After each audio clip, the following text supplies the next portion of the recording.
What's happening, y'all? Welcome inside the Fantasy Stock Exchange. Danny and Bush coming at you with our top 10 redraft wide receivers. Yesterday, you guys would have seen our top 10 running back rankings. Today, we're going over our top 10 redraft wide receiver rankings. In this video, we're going to break down some strategy points for how to handle this position in redraft. These are like our early look at it, and some guys that we're targeting early in underdog drafts. If you guys want to take this advice straight into the action, straight into Best Ball Mania 3, which is going live fast and furious right now, make sure to use the promo code FSE at sign up and first deposit. You'll get 100% back on whatever you put in, and you'll also get our Dynasty Rankings Manifesto for free and our Redraft Rankings Manifesto for free, which will be dropping this weekend. So with that, all that being said, Danny, how you doing? Doing well, and I kind of got out of my comfort zone yesterday.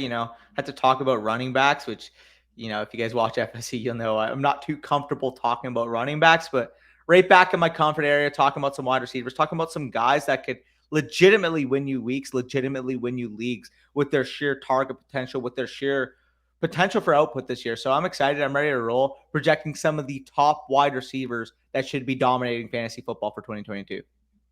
For sure. So before we get into it, make sure if you guys enjoy this video at any point, if you feel like you received some value from us, hit the like button, comment any of your thoughts down below as well, and subscribe to the channel if you are new. But with that being said, let's hit the intro.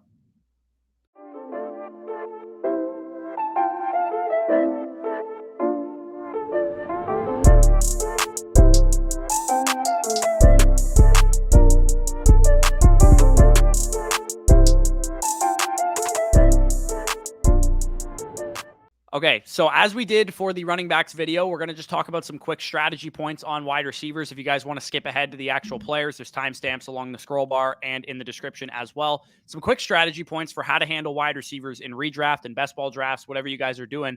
I think a lot of people have the misconception to fade the wide receiver position because you can get good wide receivers later is usually the rationale that people have, but you can't get good running backs later.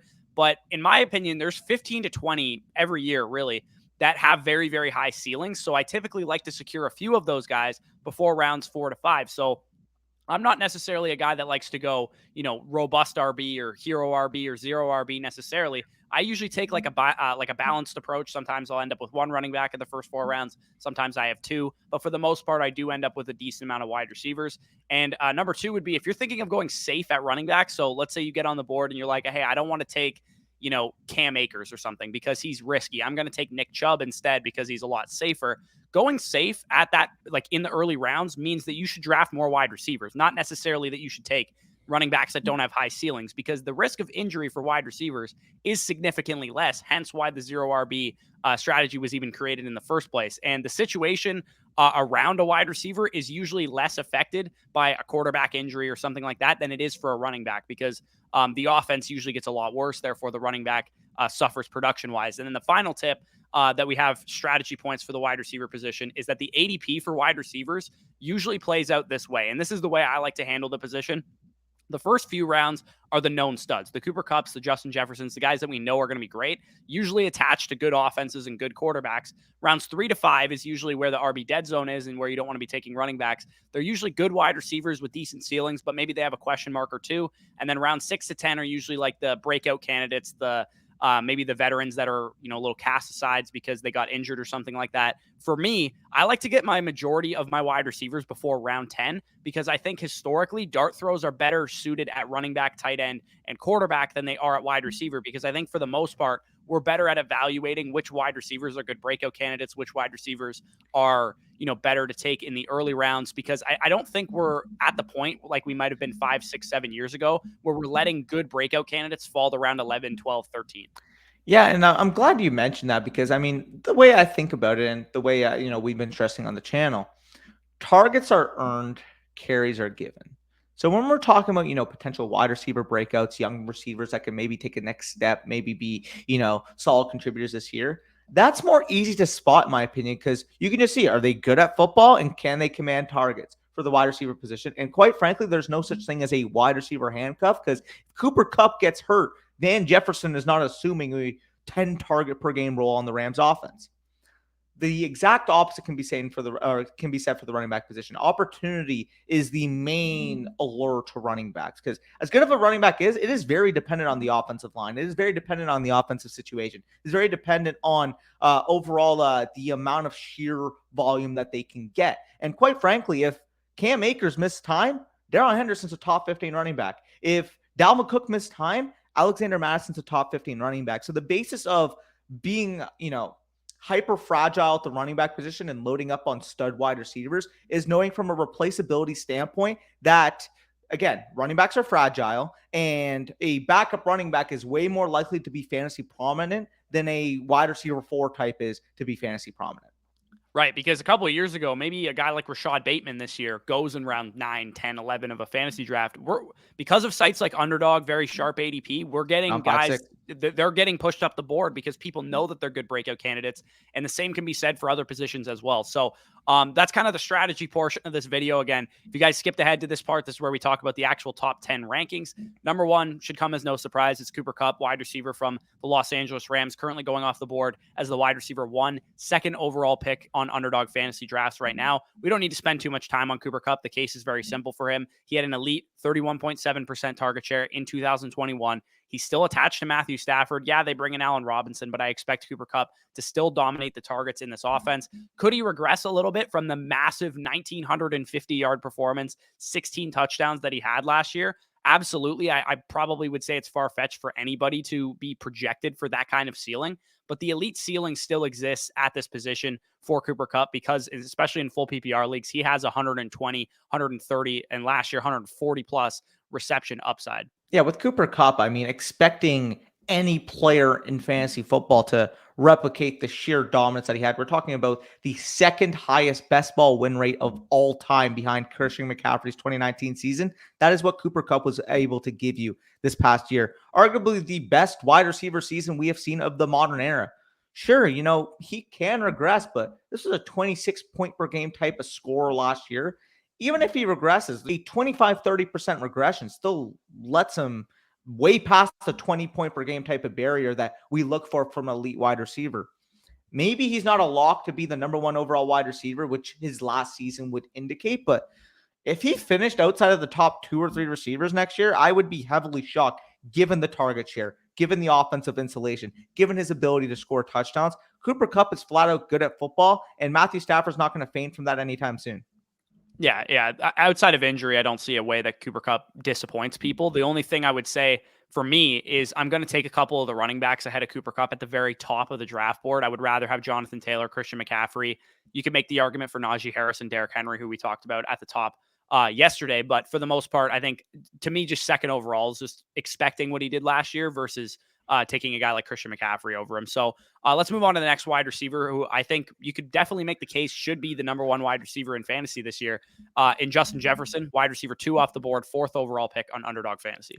Justin Jefferson is just basically the new version, the reinvented version of what we saw from Odell Beckham Jr. a couple years ago, only he may be even better than what Odell Beckham was his first 2 years. He has the most receiving yards of a first and second year receiver combined of all time. You got that right. Of all time, Justin Jefferson is an absolute stud. He's just so impressive of a player. And the step that he took from his first to second year, again, in a super impressive first year, he was able to build off those numbers. You guys can see his reception perception numbers this past year, but basically absolutely dominant on all routes apart from the flat there. And his sheer separation numbers are amongst the elites of the elite in the NFL. 94th percentile against man, 91st percentile against zone, and 96th percentile against press after posting 87th, 76th, and 96th respectively against man, zone, and press in his rookie season.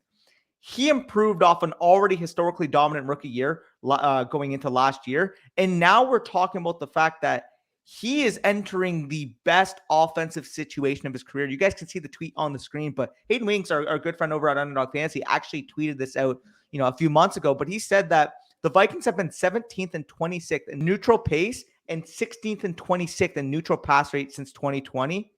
Kevin O'Connell's offense in each of the last 2 years has ranked in the top 12. If anybody's going to assume the Cooper Kupp level breakout, it's going to be the superstar level 3rd-year wide receiver who just posted some of the best separation numbers we have seen in the NFL.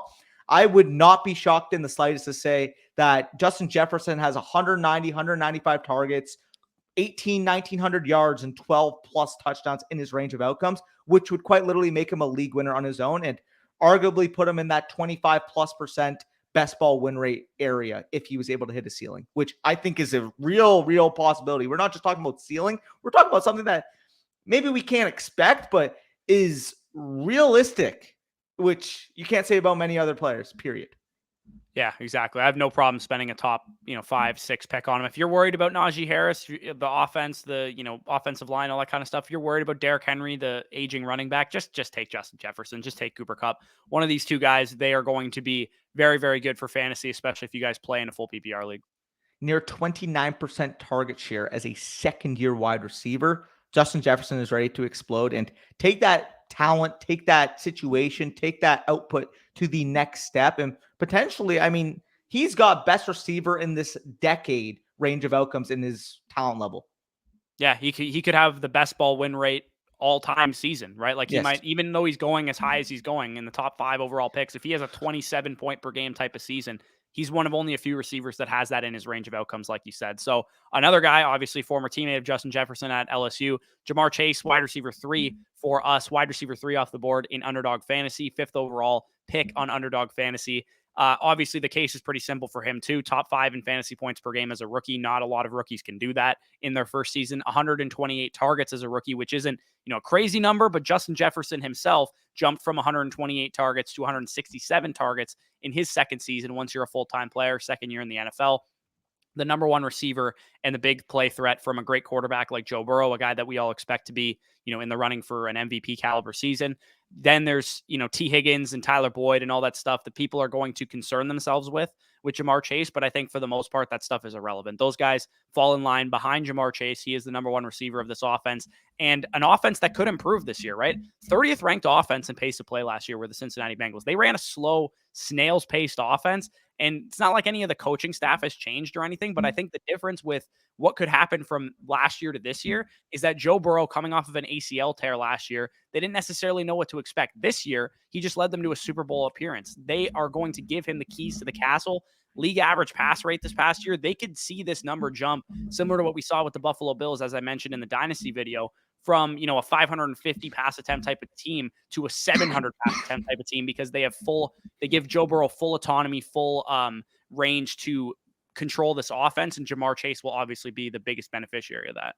Yeah. And just if you're watching this, take into account that NFL teams don't think like we do.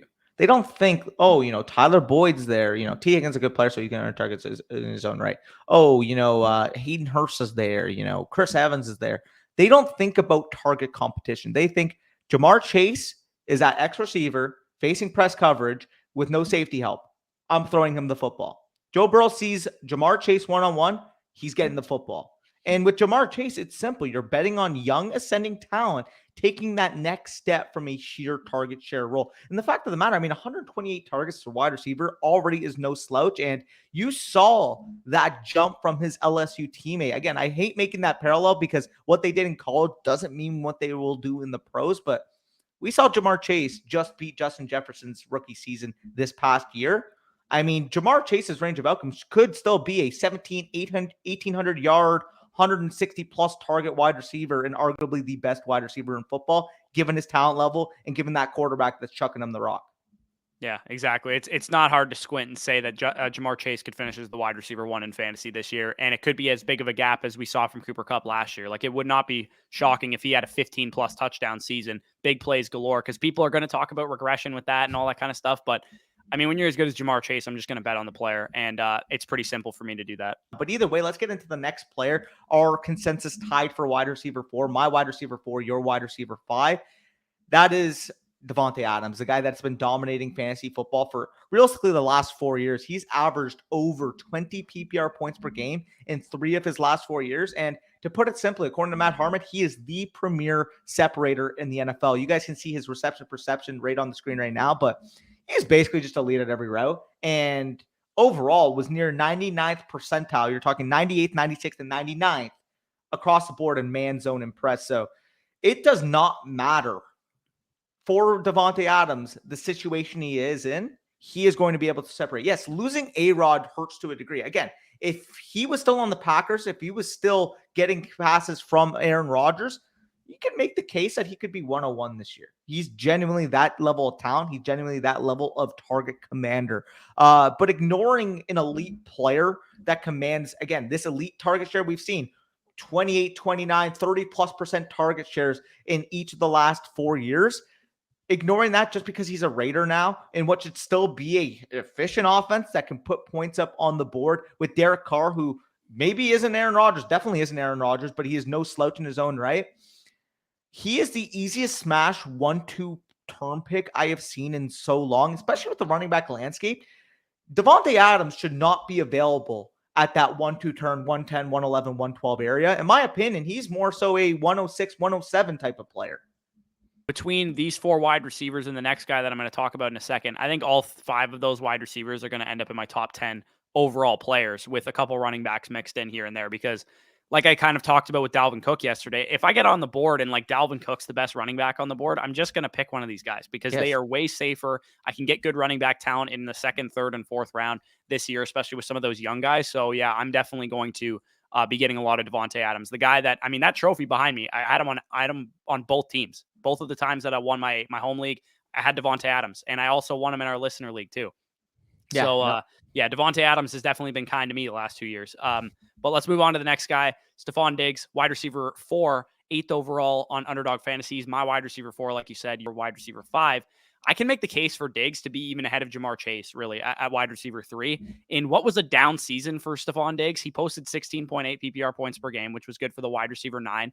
You could tell just by watching Diggs, he was like completely the focus of defenses playing against the Buffalo Bills. They took him completely out of games and they handled him just a little bit. But the sheer stability of being the number 1 wide receiver for Josh Allen and a quarterback, again, that we expect to be an MVP candidate on one of the most pass-heavy offenses in the NFL for a player that is as good as Stefon Diggs as well, is just too good for me to pass up in the late first round of most drafts. We've seen this guy command a 29% target share in 2020 in this Bills offense and dominate targets with back-to-back seasons of over 160. I think, again, if you're looking for a safe pick, a guy that's not going to bust for you in round 1, Stefon Diggs is the easiest guy to go for, and he has a big ceiling to boot, given the offense that he plays. And if Josh Allen has an outlier touchdown percentage, throws 54 touchdowns this year, Stefon Diggs is going to have double-digit touchdowns as a lock. It actually boggles my mind that some people are taking like Dalvin Cook over Davante Adams, Stefon Diggs. You're getting, as we kind of said with the nature of the running back position, a much higher floor with these stud wide receivers. Not to mention the fact that Dalvin Cook was not a difference-making running back last year. And even in a down year from Stefon Diggs still outproduced a guy like Dalvin Cook. So realistically, like, we should not be letting these wide receivers fall to the range they are, because our goal in fantasy football is to score fantasy points. You are directly passing on players that will score more fantasy points and have higher ceilings with these wide receivers and the running backs making that argument in this range. Stefon Diggs is a stud. I have no problem ranking him in the top 5. And to put it simply, the fact that you can stack up Davante Adams and Stefon Diggs at some turns, it doesn't make sense. Yeah, it reminds me a couple of years ago, the guy who won my home league smashed DeAndre Hopkins and Michael Thomas at the turn in 2019, the year that Michael Thomas had the massive season. So Hopkins wide receiver 2, right? Exactly. Like those two guys, you can get, just because everybody was hammering running backs, like that's why you don't do that, right? Like that's exactly why you don't hammer running backs. The goal of fantasy football is to score more points than your opponent on a weekly basis in a standard redraft league and in a best ball league as well. The fact that people are just taking running backs because they want to have a better running back core than other people, it's not how you win a championship. You win by scoring more points than your opponent. Stefon Diggs helps you accomplish that goal. So let's get on to the next guy. We have a couple homer picks for our next 2. I'll let you take it away with your wide receiver 6, guy who plays for your Dallas Cowboys.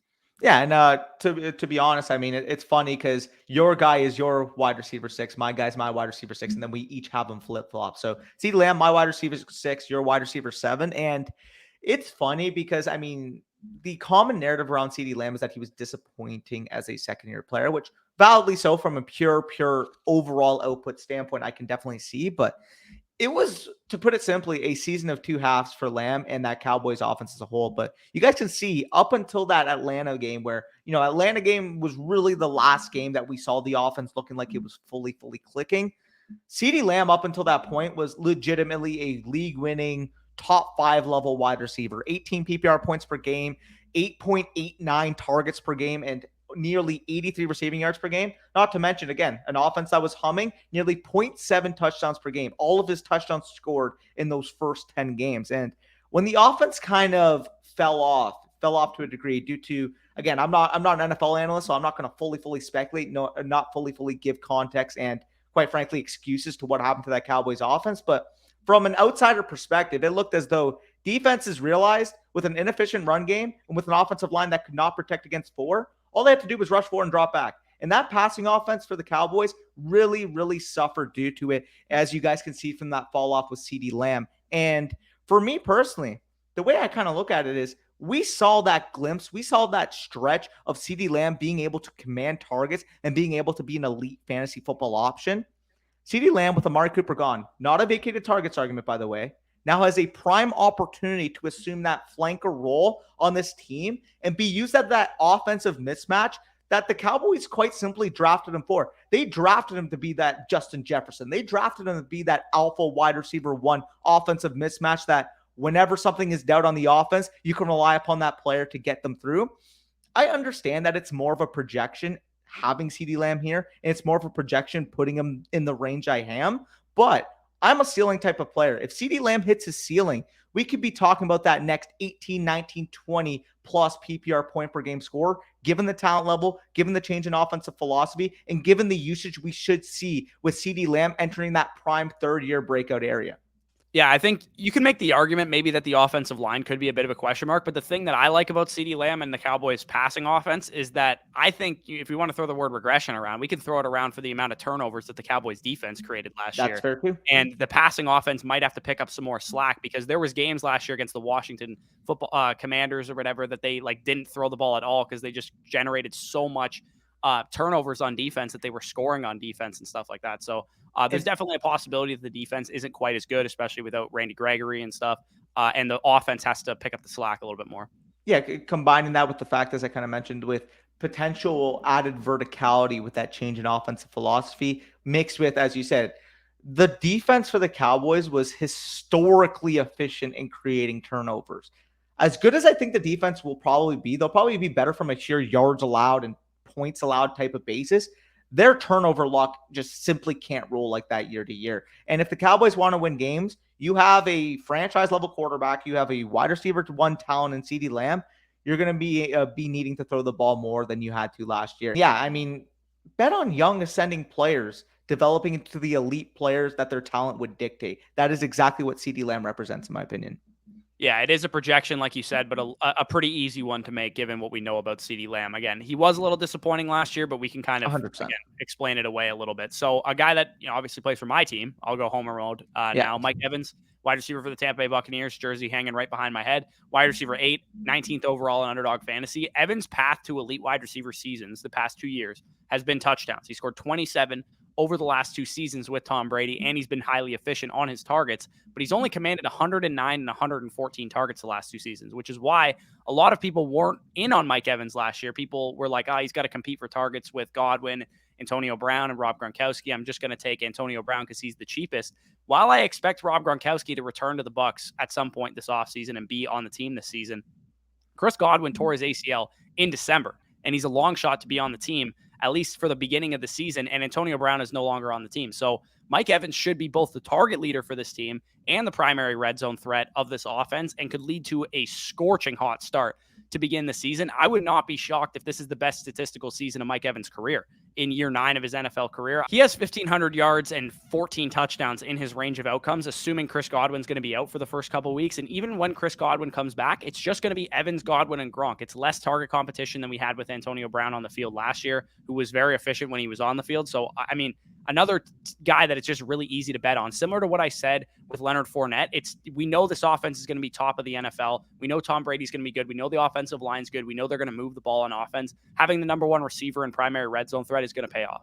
Yeah, I mean, Mike Evans, 2-3 turn right now. Yes, please sign me up for that. You are able to start a team with Christian McCaffrey or one of these other receivers that we mentioned and still be able to get a guy like Mike Evans that has legitimate league-winning type of upside. We're talking, I mean, I mentioned with CeeDee Lamb, who could be a league-winning type of wide receiver. Mike Evans, despite being, the older, more boring type of pick, he has that in his range of outcomes as well. So I love both of these wide receivers, and getting them in the mid second round type of area, late second round type of area that we usually see given their ADP. Like, I'm all for it. Sign me up for CeeDee Lamb. Sign me up for Mike Evans. They are phenomenal wide receivers who should be locked in, loaded wide receiver one studs this upcoming year.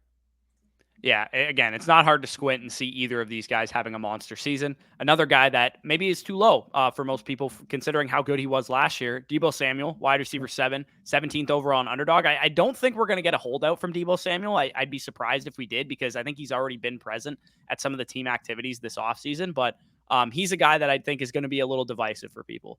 If you want to argue, Deebo Samuel, wide receiver 5, 6, 7, go ahead. Genuinely, I think this range is very, very subjective as a whole. But Deebo Samuel will be our consensus 8 wide receiver 17th overall on Underdog Fantasy. And the hate that I see for Deebo Samuel, I just don't really get. He gets a lot of flack from people, as being a product of Shanahan's system for the usage that we saw down the stretch, getting the running back touches maybe that we saw down the stretch. But flat out, do not get it twisted. This guy is a phenomenal football player. You guys can see on the screen right now, but he averaged 2.93 yards per route run, second in the league behind Cooper Kupp, and 10.8 yards after catch per reception, which led the NFL. He is, to put it simply, a baller. He had one of the most efficient seasons that we have seen in quite some time, and from a real life perspective, was probably a top 3 overall wide receiver in football. Him, Cooper Kupp, Davante Adams were probably the 3 best wide receivers in football in this past season. A concern as to why, for us, he's fallen here as 8 isn't to say, he's a bad football player. We want to fade him because we don't think, he's going to be able to produce numbers. That has nothing to do with it. The problem that I kind of have and why he's my wide receiver 8 is that he was so goddamn efficient last year. Not even talking like elite efficiency. We're talking like galaxy level type of efficiency. Even if he falls to like an elite level, you're going to be happy. He's going to be, 1,250 yard type of wide receiver. But I don't think he's got top 2 overall, 22 plus point per game in his range of outcomes anymore, because I just don't see that being sustainable. 2.93 yards per route run, 10.8 yards after catch per reception. That's like all-time great level status in terms of how efficient he was on a raw target total of 125 targets on what should be an offense that, as much as we give Jimmy G flack, like, I love Trey Lance, expecting them to maintain that level of overall passing output from going Jimmy G to a second-year, never started in the NFL quarterback in Trey Lance from a sheer passing volume standpoint is a little bit of a projection, especially when you're comparing, Mike Evans catching passes from freaking Tom Brady and CeeDee Lamb catching passes from Dak Prescott. Right. And not to mention the fact that some of the other guys were dealing with injuries. Brandon Ayuk was in the doghouse at the beginning of last year. All 3 of those guys should be on the field competing for targets this year. And we do have Deebo Samuel's history of getting injured as well, which we don't really want to hold against him too much. No. But the fact that he does take running back touches makes him a little bit more likely to get injured than some of the other wide receivers. So, again, no problems with Deebo Samuel, just a little bit more risky, I would say, than Mike Evans, for example, and Stefon Diggs, Davante Adams, anybody going ahead of him. But a guy that I'm still comfortable taking in the mid to late second round, early third round of my drafts. Another guy that I'm very comfortable taking in that area is Tyreek Hill. Wide receiver 9 for us, wide receiver 9 overall on 20th overall on Underdog Fantasy. I think he's going to be a big time, like, uncertainty avoidance type of dude that people kind of steer away from because they're concerned that, and I rightfully so, Tua is a big time downgrade from Patrick Mahomes, but Tyreek wasn't a big play monster last year, and he hasn't really been since 2019. He was a target hog last year. He had 159 targets last year and 135 in 2020, and he smashed his previous high last year of 87 receptions with 111 in last season. I think Mike McDaniel is going to funnel this passing game between Tyreek Hill and Jalen Waddle, and I think when you look at the San Francisco 49ers system, how it played out in San Francisco last year, if you think of Jimmy G's role in that offense, it was to distribute the ball to his playmakers, his yards after the catch guys, and that's what Tyreek and Jalen Waddle represent. And I'll take 150 targets out of Tyreek because I think that's what he's going to get. And I know they're not coming from Patrick Mahomes anymore, so maybe the big plays aren't nearly as much as they were, but it's not like Patrick Mahomes and the Chiefs offense was scorching big plays every single week last year, because there was a stretch of time where we were talking like, are the Chiefs broken? Are they done? Like, everybody's playing cover 2 against them or whatever the narrative was, and they couldn't generate big plays. I think that's what we're going to see out of Tyreek Hill. He's going to be a target hog over the middle, probably play in the slot a good portion of the time, but he's not necessarily going to be the same Tyreek that scorches 90-yard touchdowns every week. Yeah, I mean, it's going to hurt going from Patrick Mahomes to a turn the ball over, as we like to call him. But all jokes aside, it will hurt with that quarterback play discrepancy. However, I mean, Tyreek Hill is still a goddamn baller. Mike McDaniel is a smart enough coach to understand that the two best players in this offense are Tyreek Hill and Jalen Waddle. Who's going to get the ball the most on this offense? Tyreek Hill and Jalen Waddle. You mentioned 150, 155 targets is what I see for Tyreek Hill. And if you're giving a 4-2 speed type of player 150 plus targets, sign me up. He's going to be a top 10 wide receiver. Yeah, again, not much we need to spend on Tyreek Hill. Everybody knows how good he is. He's been very fantasy relevant for a number of years. Another guy that I think is going way, way, way disrespected right now is AJ Brown, wide receiver 11 off the board on Underdog Fantasy, 25th overall on Underdog as well. I don't think that's necessarily disrespectful. I think it's just the narrative around AJ Brown that I don't like. AJ Brown commands targets at an elite level, ninth in the NFL in target share. Each of the last two seasons, 25.9% and 27% target shares, respectively. He goes from one of the most run-heavy offenses in the league to another run-heavy offense. I've kind of brought up this narrative already. The Tennessee Titans were one of the most run-heavy offenses in the league the last couple years that AJ Brown's been there. The Eagles from weeks 1 to 7 last year actually showed that they're capable of going pass-heavy. They ranked top 10 in the NFL in pass rate, not to mention that they are one of the fastest-paced offenses in the league, even despite being run-heavy last year. Everything they've done this offseason kind of reminds me of what we saw with Baltimore last year. They extended Dallas Goedert. They trade and extend A.J. Brown. I hope people don't catch on to this because I want A.J. Brown to stay a third-round pick that I can get in, the early third round of my underdog drafts and in my redraft leagues as well, because I think people don't realize, number one, A.J. Brown didn't get any worse at football. And number two, the situation really isn't that bleak. It's Jalen Hurts versus Ryan Tannehill. Jalen Hurts could take a step forward this year, become an efficient passer of the football. In terms of the offense, it's probably even a little bit better than Tennessee's because even though they're run heavy, it's not like they have a superstar running back that they're forcing the ball to, like what Tennessee had. At least they have the ability to go pass heavy if that's what their weapons dictate. And I think that's what Nick Sirianni is trying to do with the Eagles passing offense this offseason. I don't understand the narrative around AJ Brown. Like, oh, he's in a situation. The Eagles didn't they didn't throw the ball down the stretch last year. They're going to run the ball, run the It's ball. a simple It's like, connection to make. You look at who threw the most pass attempts. It was not the Philadelphia Eagles. They were one of the lowest in terms of pass rate and total pass attempts. It's an easy connection to make. But again, it's not like he's going from the Buffalo Bills to the Philadelphia Eagles. exactly. People are pretending like he's going from the Chiefs offense, from the Cowboys offense, from the Buccaneers offense, from the Bills offense that threw the ball all over the yard out of the wazoo last year.